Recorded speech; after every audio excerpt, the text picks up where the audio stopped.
Welcome to episode 2. We made it here again, even though you only had 4 hours of sleep. 4 broken hours of sleep. I'm on my 4th espresso shot. We'll reintroduce ourselves. Yeah. I'm Taylor. I used to be a doula. I am now a childbirth and lactation educator, and I'm also teaching new mamas with their babies some educational courses about breastfeeding and mental health. And I'm Natasha. I have 2 kids, ages 3 and 6 months. I am a lactation education counselor. And I also do have a 20-month-old son, which I forgot to mention. Oh, just him. But today we want to get started by talking about pregnancy. Pregnancy's so fun, right, Natasha? Taylor and I have had some pregnancy experiences.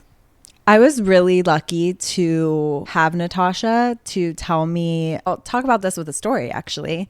She was one of the first people I told. I didn't really want to tell my family right away because my sister was going through a lot of miscarriages and uterine surgeries, and that's a story for another time. But it was a very sensitive subject in my household. It's one of the reasons I started trying before maybe I initially thought I would, because I didn't know how long it would take me, what my journey would look like. It happened fairly quickly for us, a few months, and I had already 100% committed to a bachelorette trip. And I was like, that's minor. This will still be so much fun. What could possibly go wrong? You see people on Instagram, still continuing their life, looking amazing, dressing the bump up. I was like, that's going to be me. I'm going to be glowing. I'm just going to be sober. No big deal. Called Natasha, told her, is this going to be a problem that I'm going to be 7.5 weeks pregnant on this bachelorette trip? And she was like, let's just say there was a long pause. It's seared into my memory. She gave it to me real. She was like, I don't know what it's going to be like for you, but this is what it was like for me. Which was not good. Which was not good. And she was correct. The one smart thing I did do is pay for my own room. Oh my God. Thank God. Thank God. I was like, I cannot be forward to a room partying until 2 a.m. So hold on, quick pause. So I tell Taylor, because I had been very sick with my first pregnancy, I tell Taylor, look, I don't know how it's going to be for you, but sounds like a bad idea to me. And she goes, okay, well, I think it's going to be fine for me. I didn't want to miss out. And your mom and your sisters had not been sick, right? Yeah. There's sick and then there's sick. There's different levels. Well, and people talk about, food aversions and chewing some ginger and then feeling better, right? So you're like, oh, I'll be fine. I spent that bachelorette projectile vomiting hamburgers in my room alone. Pretty much the whole time, except for the stripper.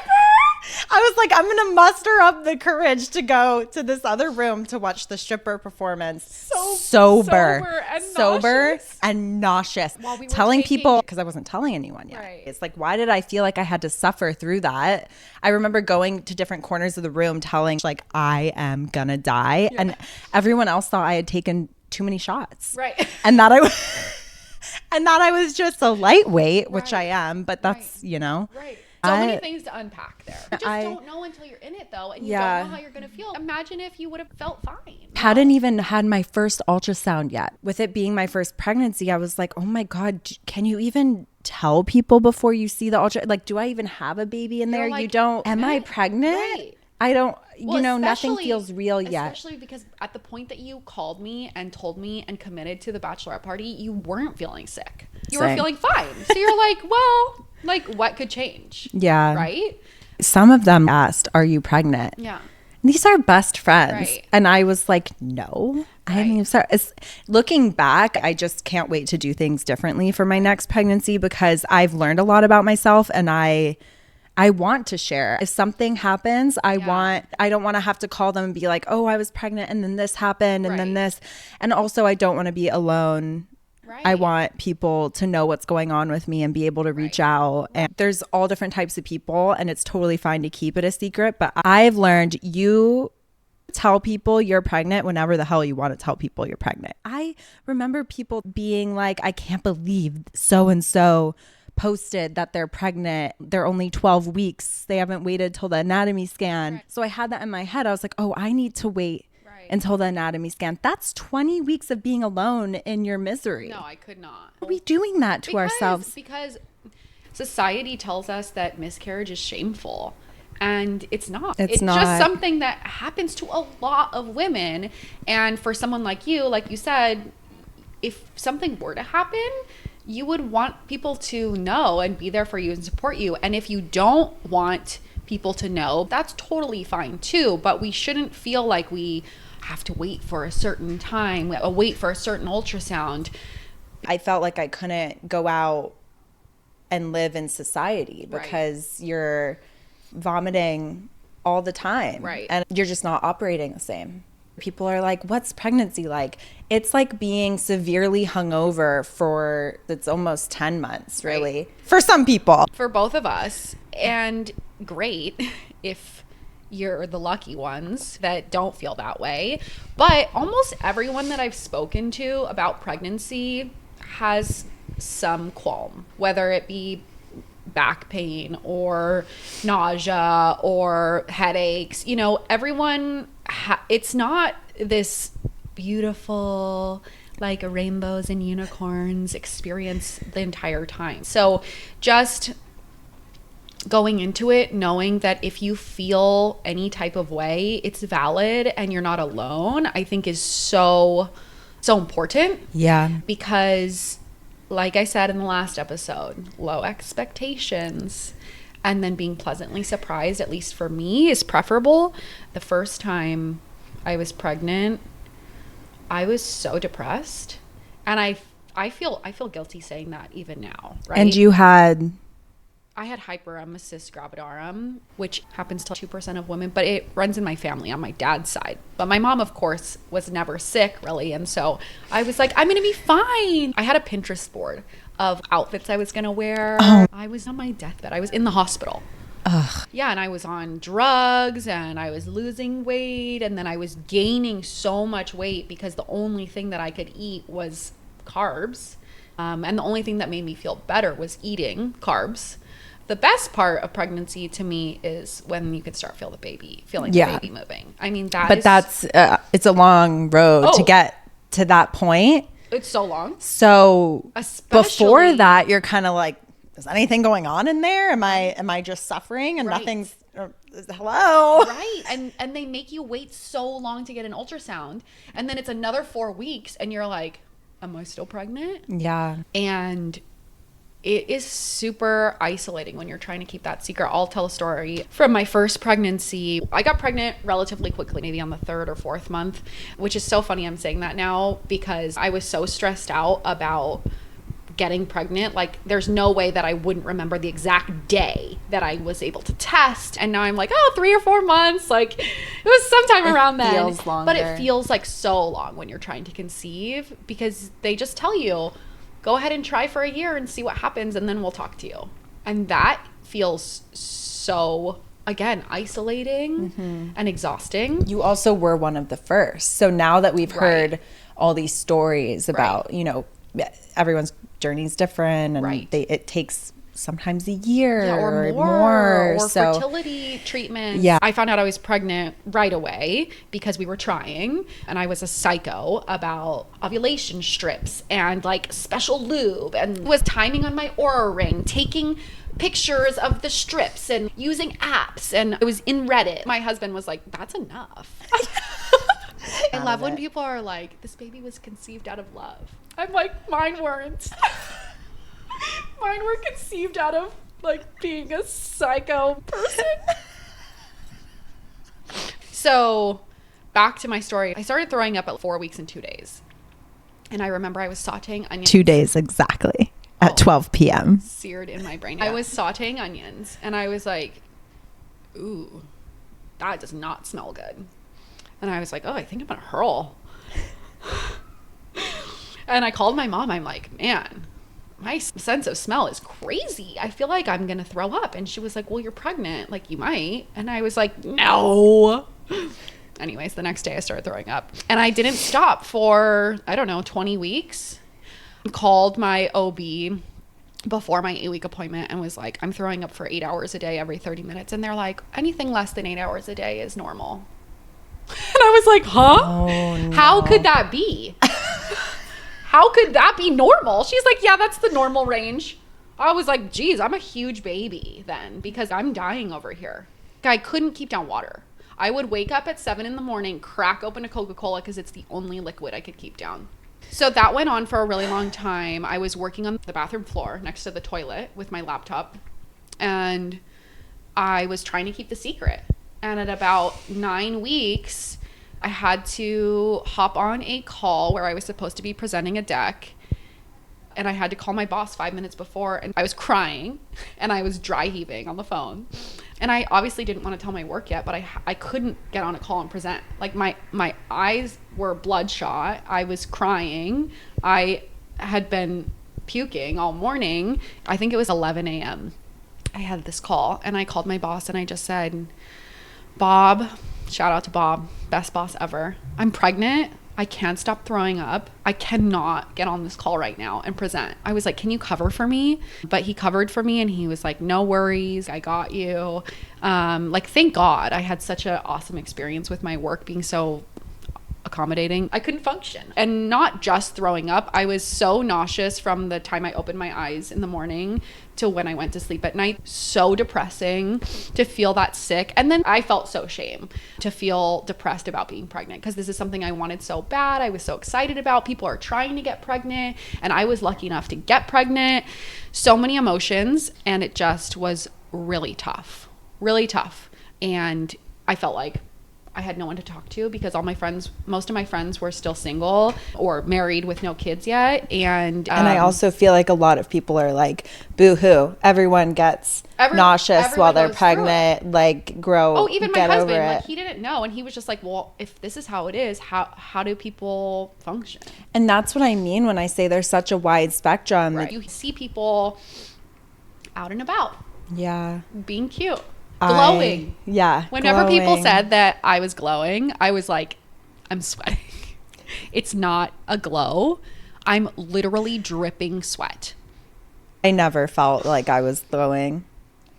I mean, maybe there were a few weeks in the middle when I was on the meds that I was like, okay, I'm out here. I'm exercising. Yeah, I remember that. We went to classes. We went to some classes. I was like, I could get through at least part of the day without feeling sick, but no. Yeah, working out is a whole nother subject, because you see people on Instagram running marathons, lifting weights, doing all. It's like, I'm trying to do a downward dog and not faint. I was anemic during pregnancy, and I've always kind of fainted. There's a funny story my mom always tells where I had to get a note from my doctor that I couldn't serve lunches anymore, because at our elementary school, we would take turns who was serving lunch that day.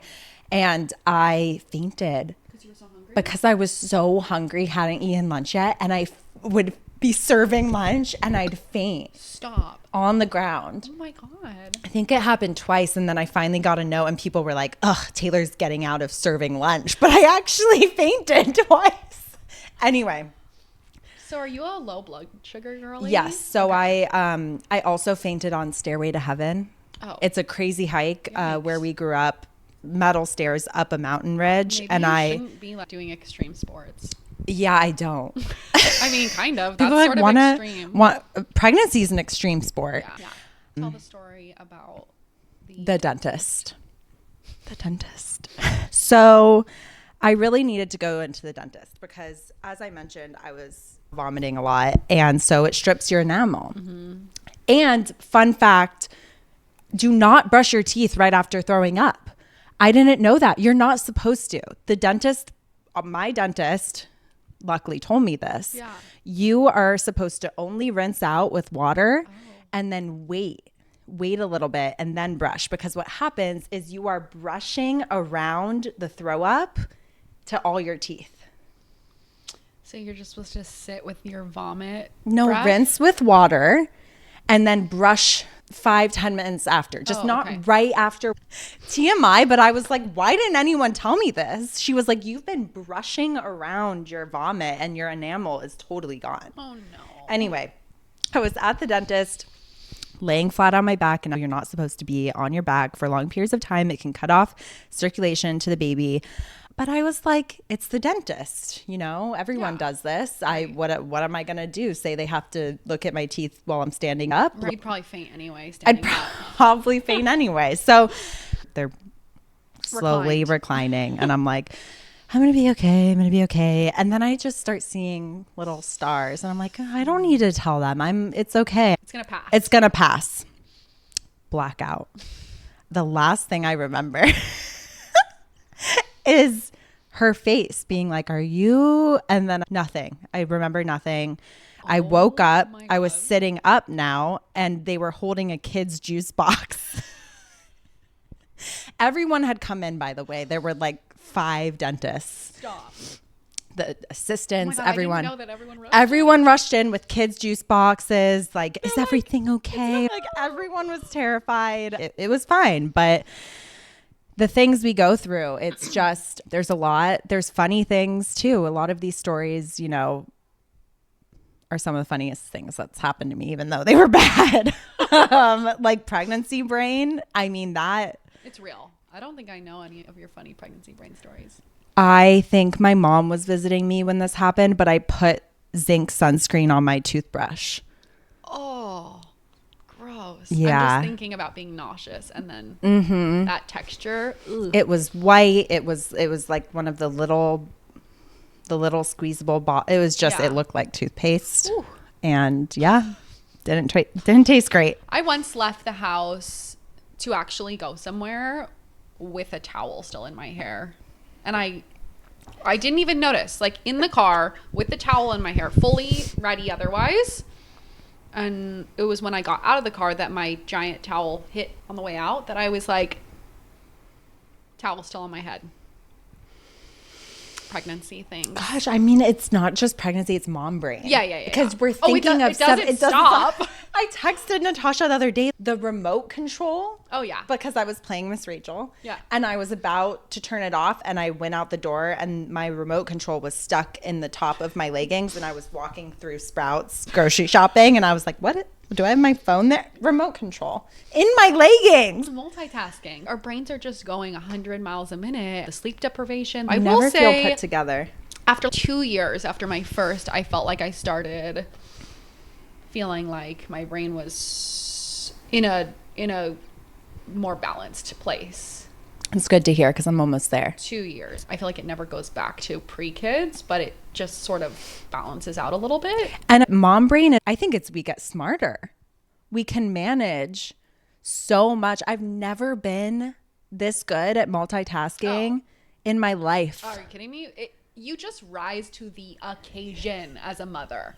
You're like, these are all the things that gotta get done. They're all in my brain. I have to manage the house, manage the kids, manage the family, manage work, whatever it is. And I'm doing it all at the same time. Hence the remote control in your pants. Hence the keys in the refrigerator. My coffee on the top of my car the other day. Always. I gained like 45-ish pounds with both pregnancies, which by the second time I was like, that's just what my body does. I didn't have any crazy cravings. I was super nauseous. I mean, I was eating what I had to eat to feel, full. You're nourishing the baby. Yeah. Yeah. But my first pregnancy, at first I lost weight because I was vomiting so much. And then they're like, eat. And then I ended up gaining 45 pounds in the second half once I got on meds and I could actually keep water and food down. So then they were like, whoa, slow down. But I felt like my body just needed to catch up on nourishment. But in my second pregnancy, I had gained, I think, 5 pounds by my first appointment. And I saw an NP or a PA, not my OB. And she was like, we really need to watch your weight this pregnancy because you've already gained 5 pounds. And your last pregnancy, you gained 45 pounds.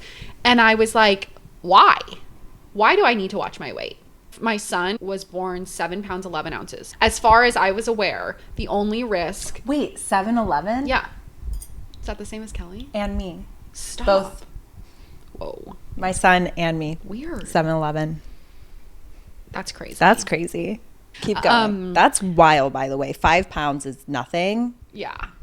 Right. That's crazy. I mean, I could gain 5 pounds in a weekend. You know what I mean? Like, yeah. Come on, give me a break. Anyway, so she was like, we need to watch your weight. I mean, obviously, like, I'd love to gain less, you know, but I just felt like that's what my body needed to maintain a pregnancy. And my baby wasn't big. So I asked her, I said, is there any medical reason why we're concerned about my weight gain? And she couldn't give me a good answer. Yeah. The concern is diabetes and gestational diabetes and a large baby. And so I was like, well, my son was 7 pounds, 11 ounces. That's basically textbook average. So I'm not worried about it. Also, maybe I won't gain as much weight this pregnancy. Maybe I won't be as sick. Maybe I'll be more sick. We don't know. I'm 8 weeks pregnant. So at that point, amongst other things in my previous pregnancy, I was like, I need to see a different doctor because I just didn't like the way that they were treating me and had treated me. It was kind of like the last straw. So I went to another doctor who I just walked in the door and said, hey, so-and-so is worried about my weight. I want your opinion. And they were like, well, we want you to gain 25 to 35 pounds, and couldn't really give me a medical reason, but they just said, that's what we like to see. And then lectured me on walking after meals and basically giving me a nutrition 101 lesson in my head, thinking, I don't need a lecture on nutrition. And you don't need multiple doctors to regurgitate the same, this is what we want to see, but we don't know why. And what? And even if you know why, every body is different. We know that. Yeah. It's so interesting how different my experience was because I actually don't think they ever weighed me. They took it for my first appointment and they said, we're actually not going to weigh you unless your tests indicate that something's going on, your symptoms, like, which is how it should be. Their explanation was weighing is not, it's something you look at with other things. Right. It's not, it doesn't indicate anything other than, unless it's measured up against a bunch of other things. Of course, and you know, if there's other indications that something is wrong, yeah, then it's something otherwise, that we should look at. I forgot to say, she told me, we don't expect you to gain any weight in the first trimester. That is an arbitrary nothing rule. Yeah, it just seems like it only causes anxiety. I know people who are like, oh, I gained 10 pounds this trimester. Now I'm this amount. It just has to be reframed in a way that's like, wow, look what your body is doing for the, I'm getting crunchy, but for this baby, right. Like, sure, weigh at each appointment, but I actually don't think the woman has to know. Oh, by the way, I switched OBs 4 times in my second pregnancy. And that's pregnancy. A good thing. You should shop around. 100%. You should feel like you can advocate for yourself. I didn't know how to advocate for myself the first time. And part of the problem is that I tend to be a people pleaser. I'm a rule follower. But the second time I had learned, and I was not going to put up with BS. And so 2 of the 4 OBs that I saw were like, we're not worried about your weight gain. But 2 of them were like, we really don't want you to gain more than 35 pounds. It's not healthy, blah, blah, blah, without looking at the bigger picture. The bigger picture. My background, I was a fitness instructor. I'm super active. Blood pressure's My good. Blood pressure Everything's is coming low. And the arbitrary number of weight gain caused me so much stress that I fainted because I was like trying not to eat too much, which is so dangerous. Crazy. That's so dangerous. And even with my background and it being my second pregnancy, I still felt insecure about it. I knew that I shouldn't feel insecure about it, but I still did try to eat less. I tried to walk more. I tried to gain less weight, but I gained the exact same amount. So much of it is genetic. So much of it. For me, the only way I felt better was eating some crackers. Okay? So don't tell me that I can't eat my crackers. Okay, but I learned really vital information from my midwife about that. Yeah. Because I was a saltine cracker addict as well. And I kept throwing up, kept fainting. And they were like, that's because of what you're eating. Because if you're only eating carbs, you're stuck in this cycle where you're not getting the nutrients that are, because it really is about protein. Right. And so I get it though, because it doesn't sound amazing to eat a chicken breast or like a... I couldn't eat meat either pregnancy. I mean, I tried, but I couldn't. So I would, it didn't sound amazing before bed to like put a teeny bit of almond butter on a cracker, but I would. And then I'd wake up and do that. And I actually vomited 80% less. Really? It was life-changing for me. And so now I tell everyone, just even the smallest bit of protein you can get in, it makes a huge difference because it doesn't taste good as a cracker. Right. But you get stuck in the almond butter or whatever butter on a cracker is a good idea. I mean, my first pregnancy, there's no way I could have eaten anything. I mean, when I tell you I couldn't keep down water, like there's just some things that you just there's no fixing it. But my second pregnancy was not as bad, and I think that I definitely tried to eat more protein because I was less sick, and maybe that helped me, but I couldn't eat meat either. It was a game changer for me. That's amazing. I even had a can of just almonds, and I would wake up at 1 a.m. think I had to vomit, and I'd pop an almond and just be like, please don't vomit, please. And I wouldn't. It was crazy. That's really But of course I didn't get that. I didn't get to that realization until 26 weeks pregnant. And then I was like, would have been nice. People had told me in my first pregnancy, like, sniff lemon balm. And that actually helped me in my second pregnancy. Good. I would carry around a cotton ball with lemon balm on it and just be like sniffing it, walking around town. But it helped. And the first time I was like, if I have to sniff another effing lemon, I'm going to vomit on the person that tells me. Or ginger or whatever. We're lab rats during pregnancy. Yeah, it's like whatever, you're trying everything. It's throwing shit at the wall and seeing what sticks. Towards the end, kind of that is the motto of motherhood. I mean, amongst it all. Remember trying to go into labor eating like 30 dates. Oh my God, so many dates. Being like, this is gonna work. Curb walking where you're literally tell me what to do. I'm gonna do it. Yeah. I don't care. Will it work? I don't know. Well, and at the end, you're so uncomfortable. With Kane, I was in prodromal labor starting at 37 weeks. So I would go into labor almost every night for a few hours, and then it would stop. I went to the hospital multiple times, got sent home. God, that pregnancy, that was a brutal one.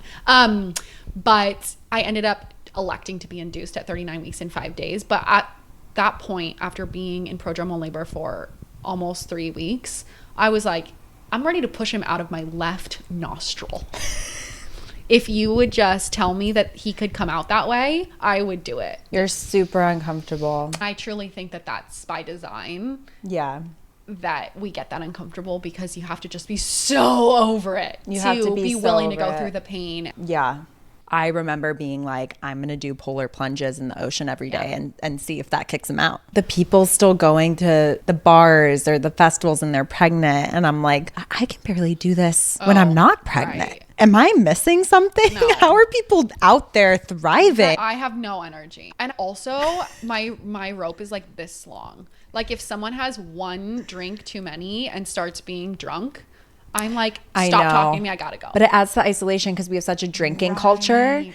And so if you can't operate sober and pregnant in a drinking situation, you automatically get isolated because if your friends haven't been through this yet, you stop getting invited, which by the way, keep inviting your friend.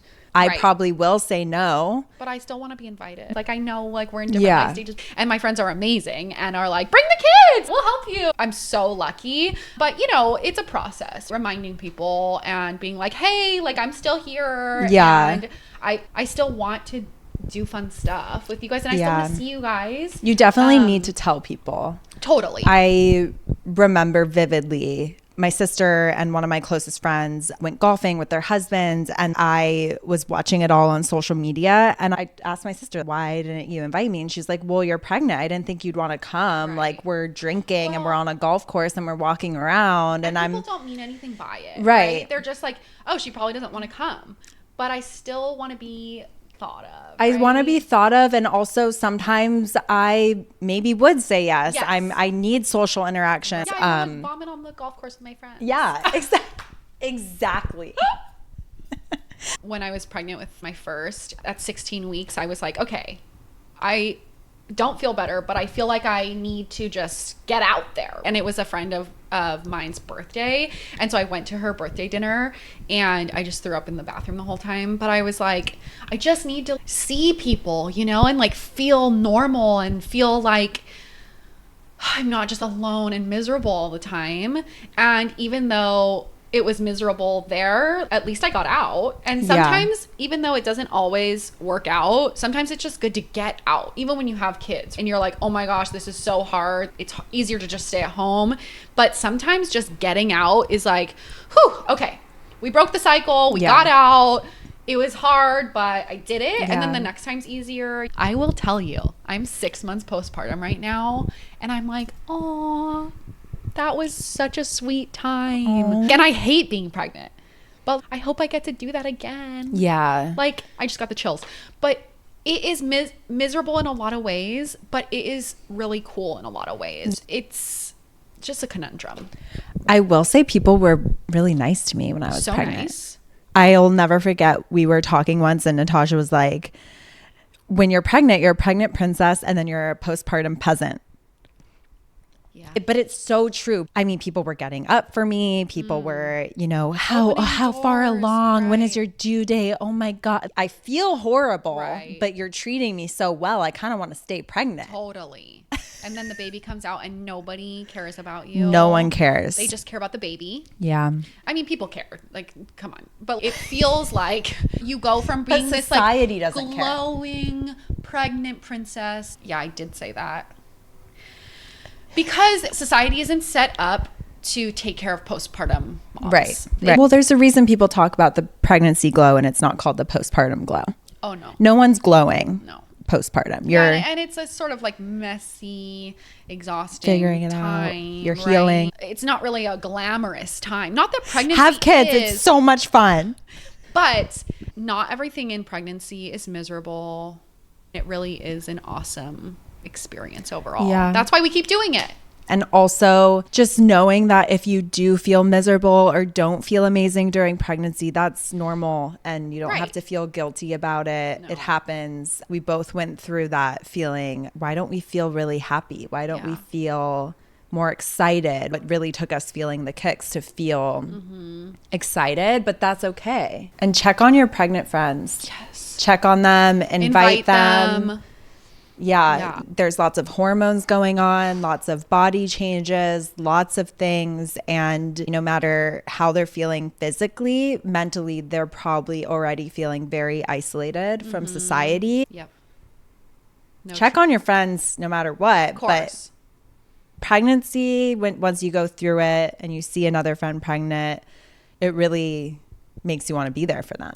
Try to do it with another person is my biggest advice. And if you don't have another person, join a group, go to a pregnancy class and make a friend, because oh my gosh, it makes such a huge difference to have someone who's in the same stage as you, whether it's a close friend already or someone new that you meet. Yeah. I found that to be a game changer through all of the stages of pregnancy or just trying to conceive, motherhood, all of it. I know it's not the same, but even virtually. Just to be able to kind of share the experience. It's a huge difference. And if you don't have that, know that we're here for you. Oh my gosh. And send us a message. Send us a message. We want to talk to you guys. We want to talk about all the things. We want to hear your pregnancy stories. Yes. The good, the bad, the ugly, because it's normal.